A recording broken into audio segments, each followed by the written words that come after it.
Thank you, Mr. Chairman. Mr. Floyd, please accept my deepest condolences for your brother's death. It is one too many deaths that result from centuries-old pervasive violence and anti-Blackness at the hands of the police. I promise you that we intend to honor George Floyd with the most sweeping changes to policing that this House has seen in recent memory. Banning chokeholds, no-knock warrants, making lynching a federal crime, and investing in community-based models that provide community safety for all. That is all we can do. We cannot bring him back, but we can honor him with real change. I want to bring into this room the name of Charlena Lyles, a pregnant Black woman and mother of 5 in Seattle. And with her, the many Black women across the country who have lost their lives or their children. 3 years ago, the Seattle Police Department responded to a call from Ms. Lyles, who had been flagged as someone with mental health issues.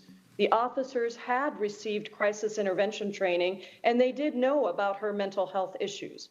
And yet, before attempting non-lethal methods of de-escalation, they fired 7 rounds, killing her in front of her children. Her 2-year-old son climbed onto her body and laid in her blood. This brutal story is one of far too many. It's not enough just to say Black Lives Matter. We have to do the work to cement this essential principle into policy and practice. And it's why we must pass as a critical first step the Justice in Policing Act. Professor Butler, I want to start with you. Is any amount of crisis training to teach officers how to interact with individuals with mental health issues sufficient in and of itself to overcome what we're calling the warrior mentality that exists within law enforcement? Congresswoman, if the culture of police departments isn't shifted away from that warrior mentality, then no other reform would matter. Guardianship is the model that President Obama's commission recommended. If you think about it, if you're applying for a job as a warrior, you're going to have one resume and one group of skill sets. If you're applying for a job to be a guardian, to be a caretaker for your community, you have a different resume and a different set of skills. Congresswoman Lesko, thank you so much for sharing your story. I heard that story as a failure of policing. What I imagined what if responders had shown up who understand what your experience is like as a survivor. It's too often the case that survivors don't go to the police or shun the police because the police aren't going to give them the service that they need. Imagine if a guardian had shown up instead. What a difference that might have made.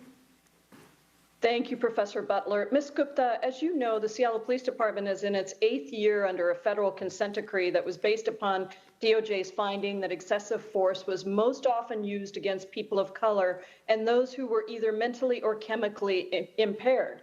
And as you know, initially there were some wonderful positive changes that occurred. However, 8 years later, we have run into some roadblocks where reforms recommended by the Community Police Commission that were set up were ignored by city leaders and not incorporated into police union contracts. And the recent protests on the streets here in Seattle have been met by a police force that uses use of force against peaceful protesters.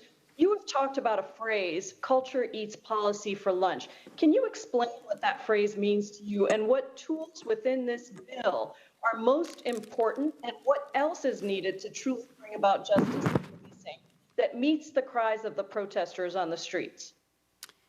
Yeah, I mean, I think in the success of any kind of long-term reform effort or a consent decree, Congresswoman, is where there's leadership and there's an effort that is sustained over time to change the culture of policing. It is what Professor Butler was alluding to just now.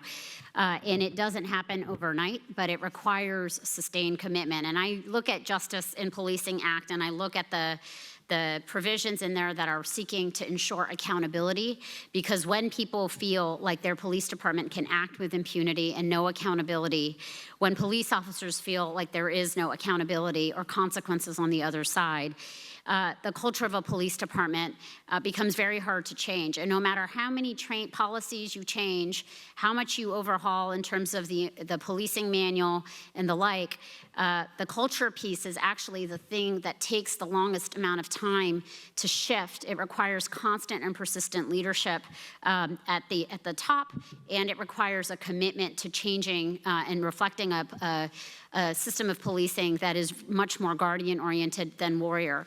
I will also say that I think right now there is a hunger in the streets and in communities around the country to recognize that people want other options in their communities other than to call 911 and have a police officer come at the door when people are in mental health crisis, for homelessness issues and school discipline issues. And they want to, and I've heard this from police chiefs, the International Association of Chiefs of Police issued a very powerful statement 2 days ago recognizing the systematic decades of underinvestment in the kinds of social systems in housing, in homelessness, and education, and how that's all been placed at the feet of police officers. And so there is this also, this needs to be a holistic evaluation of what spending priorities have been in communities that have been saturated with a criminal justice response, but underinvested with resources for education and jobs and the like. Thank you, Ms. Gupta. Mr. Morial, let me end with you. We recognize, as Ms. Gupta was saying, that too often. Has my time expired, Mr. Chairman? I can't see the timer. The time has expired. Thank you, Mr. Chairman. Thank you, Mr. Chairman. I yield back.